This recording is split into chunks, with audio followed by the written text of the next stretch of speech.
อ้าวอาลีอยู่ไปอยู่ใกล้ๆเลยลูกไปอยู่ใกล้ๆจะได้เป่าเค้กค่ะลูกอุ้มไปอยู่ใกล้ๆเลย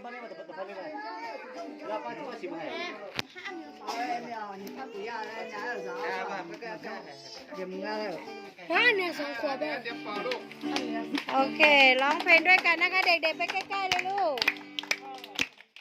Birthday to you Happy birthday to you Happy birthday Happy birthday Happy birthday to you Happy birthday to you Happy birthday to you Happy birthday Happy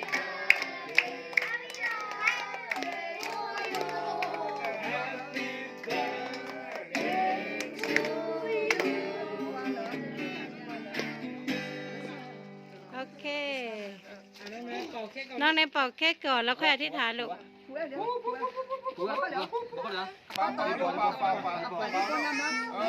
่คุณอยากจะเป่านั้นแหละเมื่อกี้จะเป่าแล้วตอนนี้เป่าแล้วอาการน้ำลายบอกมือให้กันครับโอเค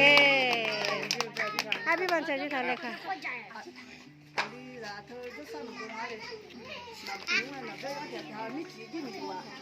你那多哎那，他在查的了，他的那都在挨嘛的。你那今年那你过来查你了，看起老毛流来你了，就不管那多啊嘞。哦，米呀个了米呀嘛，米呀个了，米呀个了米呀嘞那，他说你不过来说呢，这个带个了买嘛米呀今年老要你就说这个了下出来来，哎呀，我阿妈带的哦呢，阿妈带表姐哦呢。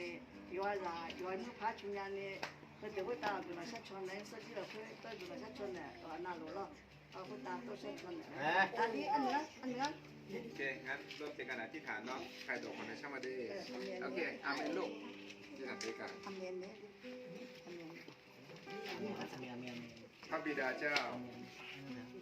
พระคัมภีร์ได้พูดชัดเจนว่าชีวิตของเราทุกคนนั้นพระเจ้าได้ทรงเลือกสรรและก็พระองค์ทรงเป็นผู้ที่กำหนดไว้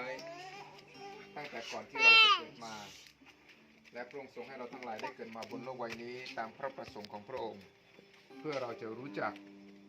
เพื่อเราจะขอบพระคุณพระเจ้าเพื่อเราจะเติบโตขึ้นในพระองค์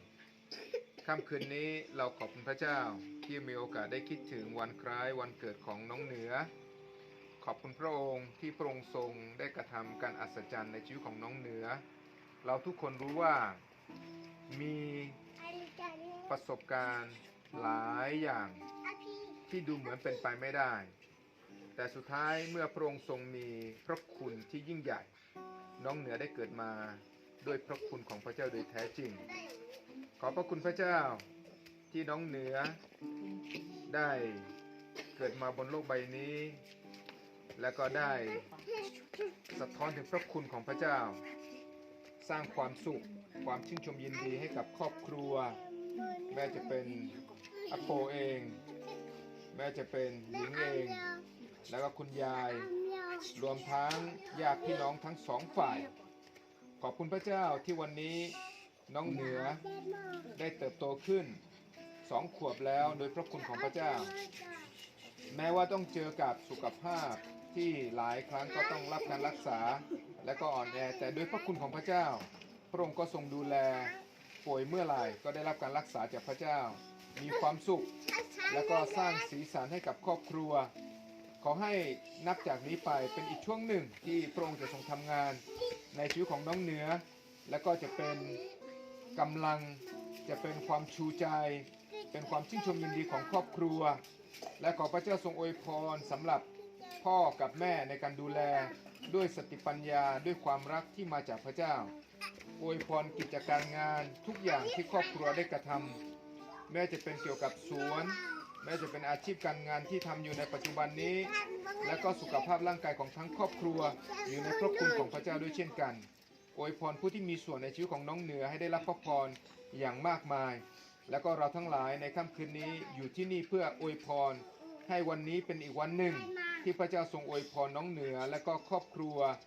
ทุกๆคนให้จำเริญขึ้นในองค์พระผู้เป็นเจ้า ไม่ว่าจะเป็นสุขภาพร่างกาย สติปัญญา ความรัก ชีวิตฝ่ายวิญญาณ และก็ฝ่ายร่างกาย รับการดูแลจากพระองค์อย่างมากมาย และขอการปกป้องที่จะไม่มีสิ่งเลวร้าย ไม่มีวิญญาณที่มารบกวน แต่จะมีแต่พระวิญญาณบริสุทธิ์ที่สถิตอยู่ และก็ครอบครองบ้านหลังนี้ และก็ชีวิตของน้องเหนือต่อไป จึงอธิษฐานขอบพระคุณพระเจ้าในพระนามพระเยซูคริสต์เจ้า อาเมน อ่ะ 我觉得跑了，我你这个有点跑了， ไม่ได้เอานี่หรอกตัวนี้หรอก 有点跑不一样了，那很深的， แต่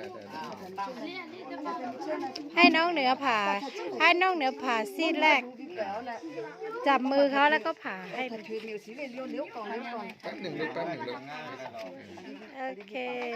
ทำยังไง ให้น้องเหนือผ่า มาเนื้อมา อ่ะพ่อช่วยหน่อยก็ 啊，你要起要溜呢？ ช่วยหน่อยช่วยหน่อย อาลิพาลิ พาลงไปตรงกลางก็โอเคละ 我去，อันเนื้อมา อันนี้ ให้เหนือผ่าลูก ตัดเค้กหน่อยลูก 打起打起。 นี่ตัดเค้กเลยลูกไอ้ย่านี่เอาอะไร ตั ตั ด ด เอ เลยลูก ง อะไร ตัดไวยพรให้ทุกคน ไว้จะจะ โอ้เก่งเก่งเก่งเก่งเก่งเก่งเก่งโอเค 你给咱们的带木头干头咱来爱了。 โอเค ได้แล้วค่ะเด็กๆ กินได้นะคะให้รอเป็นข้าวเจียวแล้วก็รับไปลูกข้าวเจียวรับเลยลูก จานเลยพี่เต้นผ่าไหนเนี่ยมีไม่พอมีมา